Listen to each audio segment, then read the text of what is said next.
Thank you. It's okay. Actually তোমাদের এরিয়াতে অনেক জঞ্জাল, এই কটাকে সাফ করলে তো হবে না।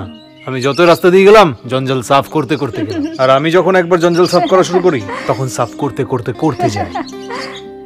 আরে থ্যাংক ইউর কিছু নেই, ইটস মাই ডিউটি। আমার ডিউটি আমাকে করতেই হবে, আমি ইন্সপেক্টর। সো যান আপনারা, সাবধানে যান। সাবধানে সাবধানে। Thank you. চল, ডিউটি যেতে হবে। চল চল। বস আপনি একদম চিন্তা করবেন না, আমরা তো আছি, দেখবেন সব ঠিক হয়ে যাবে। ঠিক বলে আমরা ভাবলে নিশ্চয়ই কিছু একটা উপায় বেরোবে। হ্যাঁ। হায় কপাল! আরে আমি মানছি যে ওই জমিটা এই গ্রামের এবং আশেপাশের সব গ্রামের মধ্যে সবচেয়ে সেরা, কিন্তু যেটা কপালে নেই সেভাবে লাভ কি? ওই জমিটা মাস্টারের নাতনির নামে সবচেয়ে সেরা, আর ওই জমিতে এই গ্রামের অনেক চাষি চাষ করে, পার্শ্ববর্তী জমিতে তারা বসবাস করে, সেই জমি কেউ দেয় নাকি? আপনি চুপ করুন তো স্যার। স্যার খুব বুদ্ধিমান, আমার কথা ঠিক বুঝতে পেরেছে। বিশু ঠিক বলেছে। বিশু এদিকে আয় তো, আয় আয় এদিকে আয়, ডাকছি তো আয়। মানে স্যার, আয় না মানে স্যার, হাতটা দে, হাত হাতটা দে বিশু, হাতটা দে।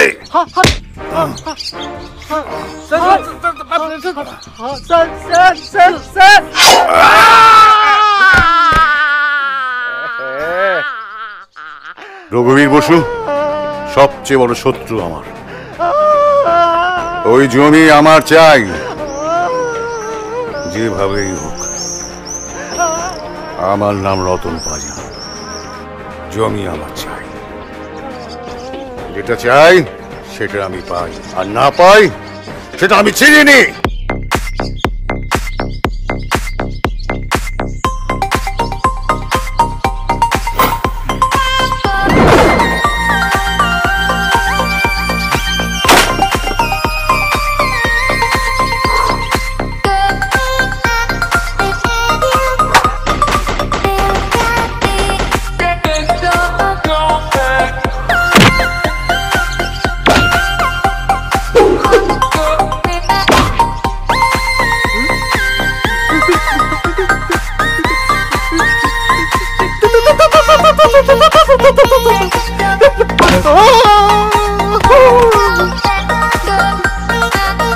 ওরে বুদ্ধু, তোকে আমি ভয় দেখাচ্ছিলাম।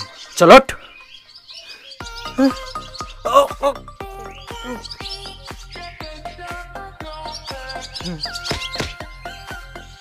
गुरु, क्या बात है।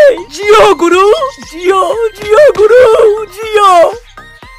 7 বছর পর গুরু জেল থেকে ফিরলো, সোনার এই চাঁদপানা মুখটা কতদিন পর দেখছি। গুরু কি হলো? ওই দেখো পাশের গ্রামের একটা পুলিশ অফিসার কি মারলো আমাকে। কেন মারলো ওদের? ওই রাস্তায় ওরা একটা মেয়ের ছবি তুলছিল। কেসে মেয়েটা? দেখে দেখে এই দেখা তো, রাকা পাঠিয়েছে। এই যে দাদা,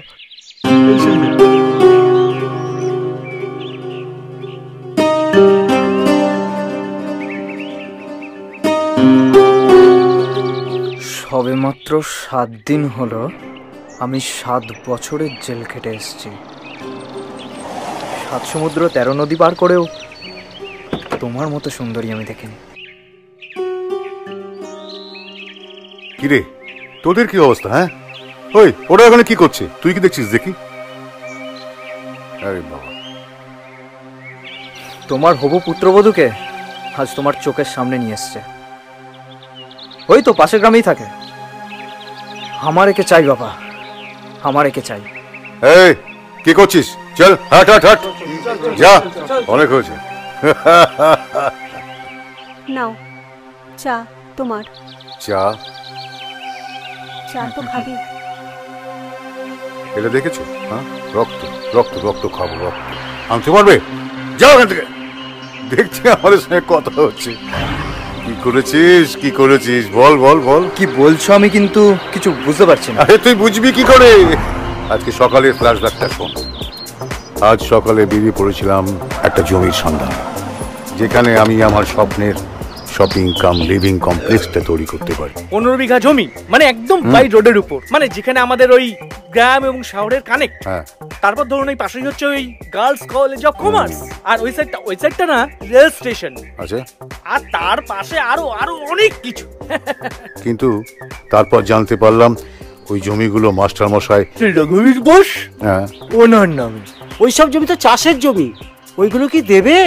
আরে ফ্যান ছাড়া ফেলাবাত, আরে এগুলো না নিলে আমার যারা স্বপ্ন বাস্তব বাস্তব হবে কি করে? আমার মনে হয় না স্যার ওই বুড়ো মাস্টার মশাই এইসব জমি দিয়ে দেবে। শোন, আমার নাম হচ্ছে রতন পাল। হ্যাঁ আমি যেটা চাই সেটা পাই, হ্যাঁ। আর যেটা পাই না সেটা আমি ছিনিয়ে নিই। নমস্কার, আসতে পারি মাস্টার মশাই? আরে রতন, এসো এসো। দেখুন মাস্টার মশাই, সরাসরি চেয়ারটা দে। একদম প্রথমে একটা কথাতেই আসি। ওই রেল লাইনের পাশের জমিটা যেটা আপনার নামে আছে সেটা আমার চাই।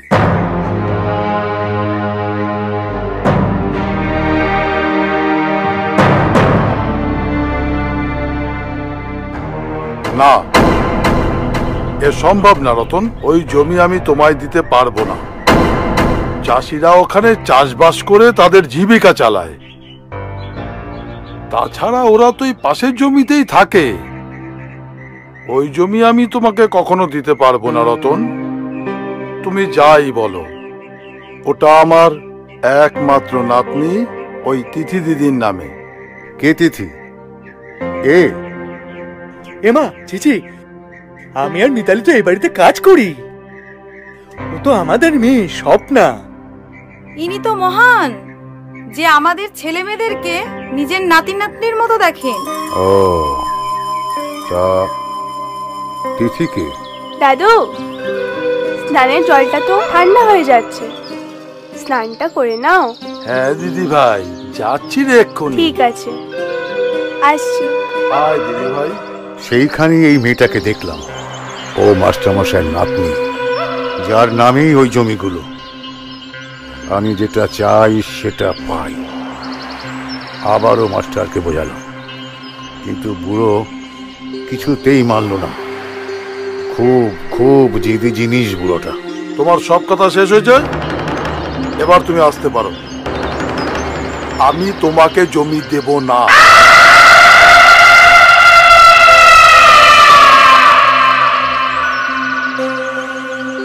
স্যার হুম? এক মিনিট স্যার, একটা জিনিস ভুলে গেছি, এক্ষুনি আসছি। রঘুবীর বসু যে আমাকে জমি দিল না, মাস্টার মশাই অপমান করলো, আরে না না না, ঠিক আছে ঠিক আছে। আপনি মহান, সত্যিই আপনি মহান। তার পায়ে হাত দিয়ে প্রণাম করেছিল ওই বিশু। আমি বিশুর হাতটা অকুটুস করে কেটে ফেললাম। যার নামে ওই জমিটা, সেই মেয়েকেই তুই পছন্দ করলি।